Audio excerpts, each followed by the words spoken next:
my lovely friends, it is Margaret, and it is time to talk about all of the books that I've gotten from like July to November. As I have mentioned before on my channel, I just don't get enough books in 1 month for me to really do a satisfactory haul every month. So we do periodic hauls because I get maybe like 3 or 4 books per month.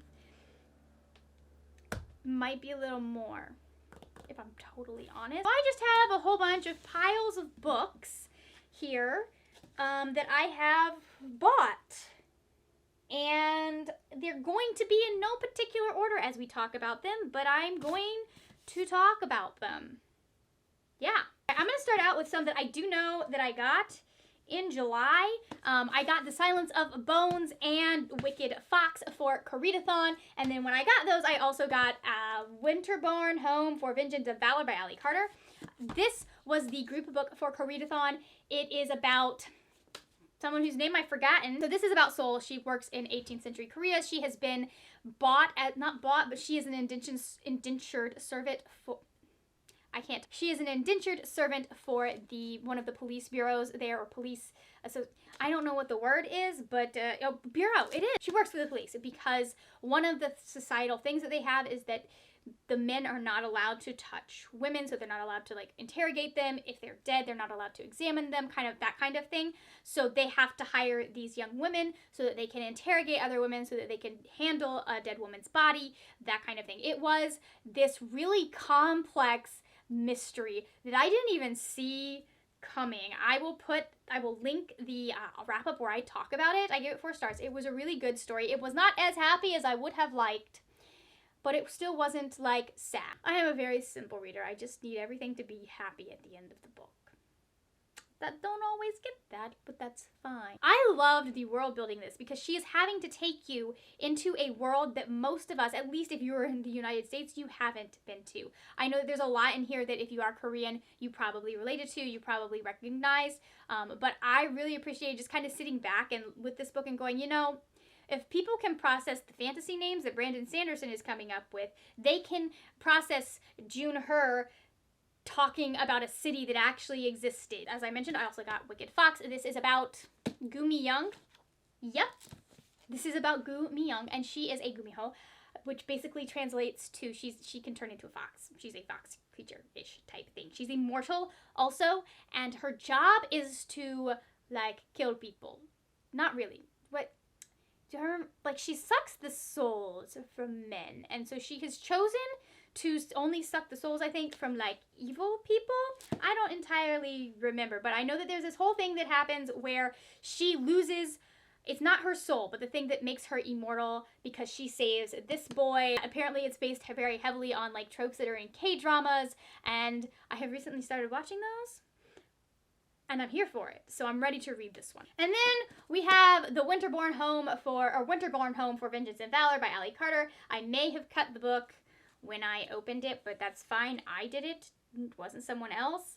I have absolutely no idea what this is about, other than the fact that it is by Ali Carter, who I love, and it is a boarding school book, and it is a middle grade. So, like, look, there are sneaky children on the back of the book. Do you see? Do you see?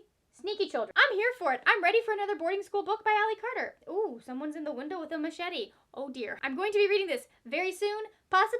Maybe. I don't know. How am I going to fit all of these on my TBR, up there? Oh man, I hadn't thought of that. I don't think my physical TBR is getting any smaller. I think I'm just exchanging books. The next one that we need to discuss is The Princess Will Save You by Sarah Hennig. This was my final Literary Crate book. I recently I canceled my Literary Crate subscription because of how they handled a specific item in their box. I didn't like the fact that they got on to lecture people about how they should respond to their culture being used commercially by people who are not of that culture. They just did it was a poor response. It was very victim blaming, and I didn't appreciate it. And so I decided, you know what? No more of my money is going there. I believe she has to rescue him. And I believe it is very much based off of The Princess Bride. He gets kidnapped. I don't really understand. I don't know. She's supposed to marry some prince or king or something, and I don't know. It looks good. A more recent purchase is The Emotion Thesaurus by Angela Ackerman and Becca Puglisi. I'm not Basically, this is just a book of writing, and you go through, and it will take, like, you tell them, like, you go through and you look up the, hold on, can you get it so that we can see? You look up the emotion, and it has this whole list of things that can be symptoms or signs that someone is experiencing that emotion, so that you're able to show instead of tell. And I, need to find better ways to talk about emotion other than my characters crossing their arms or sighing. So much sighing. Let's talk about Song of Blood and Stone and Whispers of Shadow and Flame by Elle Penelope. I read this one a couple of months ago. I will link the wrap-up where I talk about it. I absolutely adore this. This is a fantasy romance. It follows two people who are on opposite sides. Well, they're not on opposite sides of the conflict, but they start out thinking that they are. Basically, he needs her help in order to stop something from happening that is going to expose their country to the country across this magical border that's been sealed off for specific reasons, and they keep trying to come over. Every time the border weakens, they keep trying to come over and conquer their country and just mess things up. And so they're trying, like, the border is going to be coming down, and he's like, please, I need your help. And so they agree that they're going, or she agrees to help him. And then this one follows a character that we hear of in the first book, and then someone new as his love interest. And I just loved, like, I picked this one up when I had read a fantasy with a very disappointing romance. Sadness. It made my heart hurt. It made me sad. I didn't like it. And it was everything I needed. It's a little over the top and cheesy, but in a realistic, like, this is how people behave when they're in love kind of way. I loved the build between the two characters. I loved how, just the various layers that are in this story. And yeah, I can't wait to get to book 2. I have also started collecting the collector's editions of my favorite manga to ever exist so far. I have not found one that I love more than I love Full Metal Alchemist by Hiromu Arakawa. Yes, Hiromu Arakawa. So I got Volume 1, Volume 2, Volume 3, and oh my god, Volume 4 of Full Metal Alchemist, the Full Metal editions. These, I love them so much. I love how they have the characters. I'm waiting for them to get Winry on one of these covers. I don't know why that hasn't happened yet. I don't know. I'm going to be rereading this series because I haven't read this series since the final issue came out a long time ago. So I've been wanting to reread it, but I also wanted to wait until I had more of these before I did that, because these things go fast. It's a manga. Like, you read through this and you're like, oh, what? This is about Ed and Alphonse, and they are two teenage alchemists that work for the army.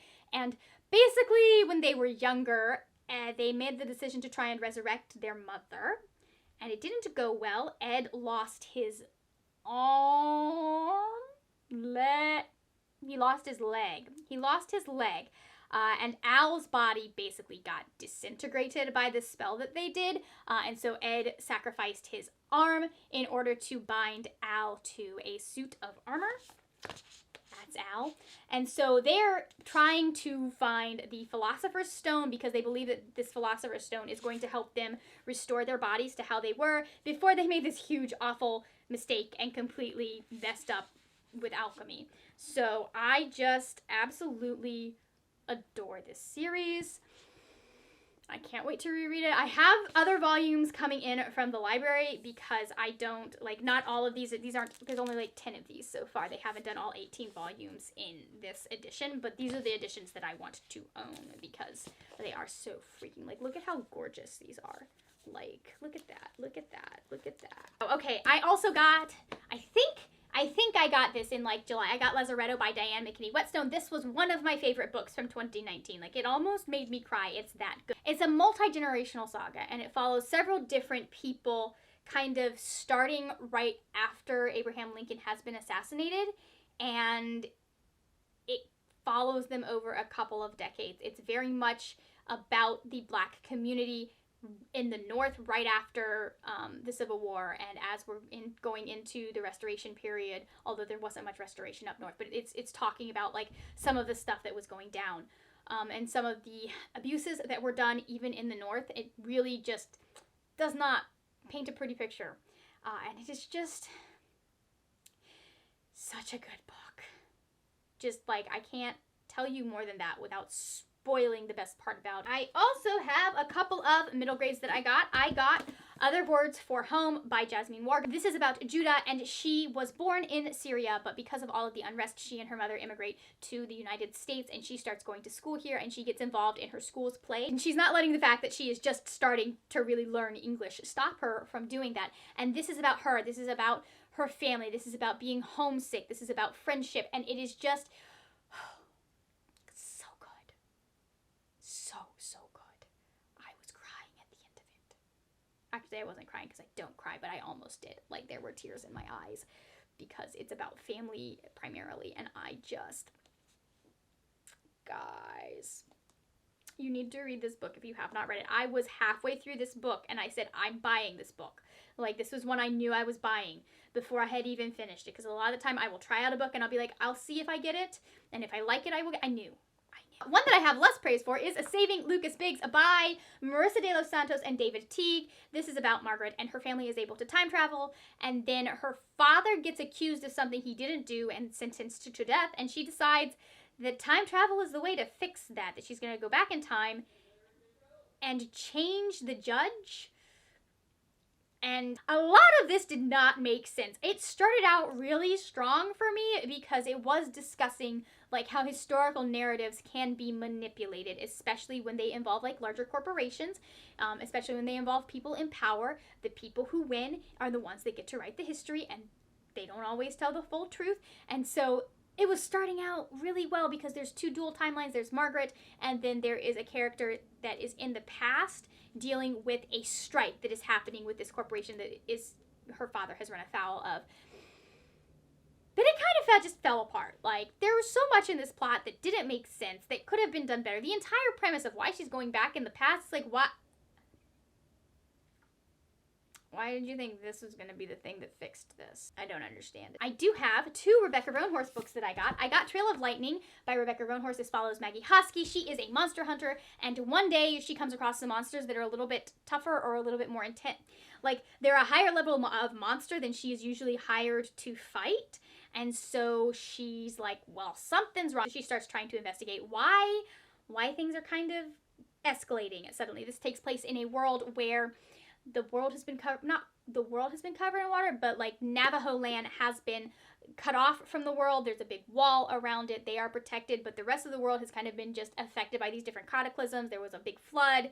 There was some other stuff that was discussed. It's not quite as prominently discussed as the flood, at least not in books 1 and 2. And so this particular book takes place mostly on what's left of the Navajo Nation. And then the next book, she actually travels outside the wall.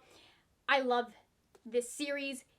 It is my everything. It is amazing. Please pick this up. I also got Black Sun by Rebecca Roanhorse. This is her newest book. It is not quite as much a book that I love as this does, because just Maggie Hosky, I love. She's one of my new favorite characters. It's not quite as, but it's still really high up there. I finished it earlier this last week, something like that, and I just laid in bed and contemplated my life when I should have been writing for like an hour. Just, what? Even, why did I pick this up? This was, you know, it was one of those things, like, it was a good decision, one of the best decisions I made to pick this up, but also I regret it because the next book's not out yet. Why? Anyways, publishers should just have to publish an author's books all at once, and if it's a series. That's how things should work. One that I am in the middle of is The Color of Law by Richard Rothstein. This is a nonfiction about segregation and how we got to be so deeply segregated, because apparently in the early 20th century, our country was not quite as split up as it is. There is very much like, we're very much like, if, you know, there's black neighborhoods and white neighborhoods, and just things were specifically divided by banks, by homeowners associations, and made to be these very just separated communities. And there's a reason behind that, and this gets into a lot of why that was done. It gets into a lot of how that was done, and how it was done legally. how the laws helped to promote segregation, how the banks helped to promote that. Highly, highly recommend this. I am learning so much from this book. Let's see. We're on the last few books. Let's talk about, the last few books. Talk about this one. This is not what I bought, but I bought Heartbeat Braves by Pamela Sanderson. This was the Indigathon group book. Have I finished it yet? No. I actually bought this way before Indigathon, probably like August, because I got the recommendation from Brody over at To Brody. I think I asked for Rivals to Lovers, something like that. It's about two people that she's been working at this urban, I think is it the Urban Indian Center?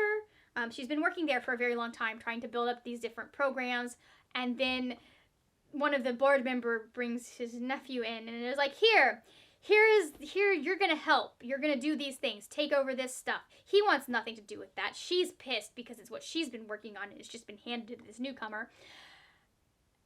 And it's good. I'm enjoying it. We also got Ghost Squad by Claribel A. Ortega. This is about Lucely Luna, and she has a very special family. Her family does not die. Well, they do, but when they die, they become ghosts, and she is able to see those ghosts. Sometimes they are fireflies, and then her ghost family starts getting sick, and she's trying to figure out why, what's going on, and she and her best friend Sid do a spell, and it makes things worse because it unleashes evil spirits into her hometown of St. Augustine, and this is just about them having to figure out how to fix that. It involves Sid's grandmother, it involves a cat named Chunk, and it is like, this was so perfect to pick up after having read Saving Lucas Biggs, because this is one where it makes sense that the kids are doing most of the work. Claribel really just justified that in a way that was logical, in a way that wasn't just, oh, well, the kids need to be the center of this story, so that's what we're gonna do. Like, the adults, there were reasons the adults could not be involved. I appreciated that. I also got the fourth book in the Expanse series. I don't know if that's Sibylla or Chibilla Burn, but it's the fourth book. I'm going to be reading it soon. I'm pissed that they've changed the format so the author's name is front and center instead of the book title, because the title's little bitty here. I don't understand who's thought that was a good idea. Having the author's name be real big on the front cover, yes, that makes sense design-wise. Having it be real big on the spine does not make sense design-wise. Who's gonna be like, oh, I want to figure out, like, how am I supposed to know what book this is from a distance if it's the author's name and the title is itty bitty here? Like, they all say, why did we make that switch on book 4? I've talked about The Expanse. I love it. I'm not going to go too much into it because I just am not. This is a really good series, though, if you're into sci-fi. You have to get, I will admit, you have to get past Miller's point of view because he is a little insufferable when you are inside his head. He's very male in gross ways. Kind of like you have Jim, who's very male, but not in a gross way, and then you have Miller, who's very male, and it's just like, I need a bath in some places. Just need a bath. I like him much better in the show. If you can get past that, they do a much better job of making sure that there are women in their books after the first book. Like, the first book is just mostly Naomi, which I don't argue with because I think Naomi is the best. And then they start, like, they're like, oh, you know what, let's create some other real badass women who are very strong and smart and confident and awesome. And I really appreciate it. Okay, I'll do my final fiction book, and then we'll do my nonfiction. But I got book 2 in the Trials of Apollo series, The Dark Prophecy by Rick Riordan.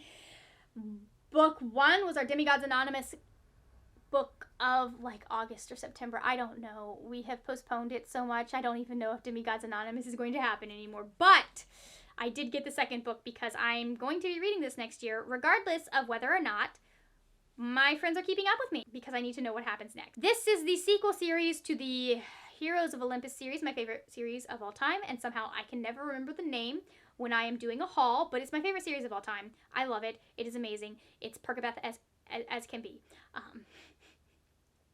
Which is why I love it. But this is the sequel series, and because Zeus kind of blames Apollo for the giants being able to get as far as they get in the series, in Heroes of Olympus, he decides he's going to curse Apollo and make him human. So basically, instead of examining his own failings, Zeus just like blames his son, and Apollo is made human.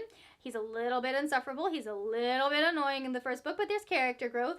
And it also follows him. He finds a demigod named Meg, and they have to fight that's a spoiler, but they have to fight some people. On to the nonfiction. I got One Person, No Vote by Carol Anderson. This is a pretty simple concept. It's just talking about voter suppression in the United States of America and how that has kind of just been this overarching theme when people of color try to vote. There are a lot of laws out there that seem very innocuous, but they are definitely structured so that it is harder for someone who is not white to vote, or someone who is poor. It's not just not white. Like, it definitely was aimed, especially at the beginning, aimed at black voters, but it's if you're not white, if you are poor, if you are disabled, all of the things that make voting much harder in our country than it is in other democracies. Like, we're kind of behind the times right now. And then the final book that I picked up was Invisible Women,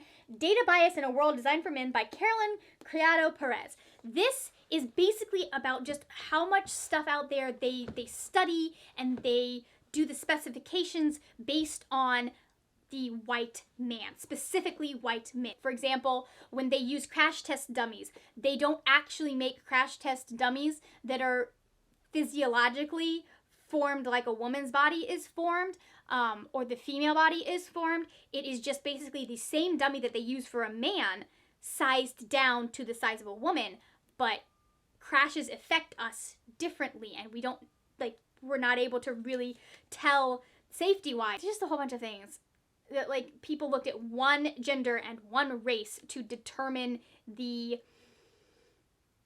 standard, or what was normal, when if you go outside that gender or that race, it's not.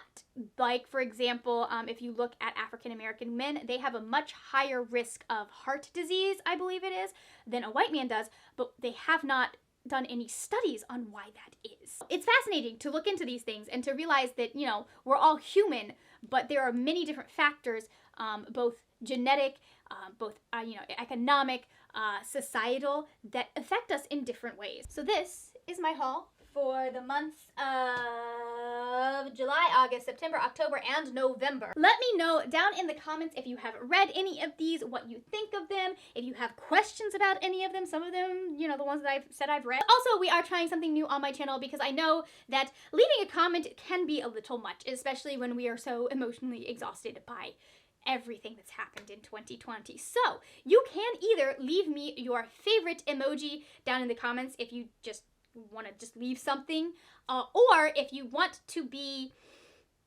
frustrating, agonizing, if you want to watch me sweat a little bit, you can leave me the plot of whatever book you are currently reading in emojis, because I am terrible at figuring out emoji plots. So if you would like to see me suffer, go ahead and do that. Thank you so much for watching. If you enjoyed this video, please give it a thumbs up. Also, there will be videos over here about other things that I have done on my channel, other books I've talked about.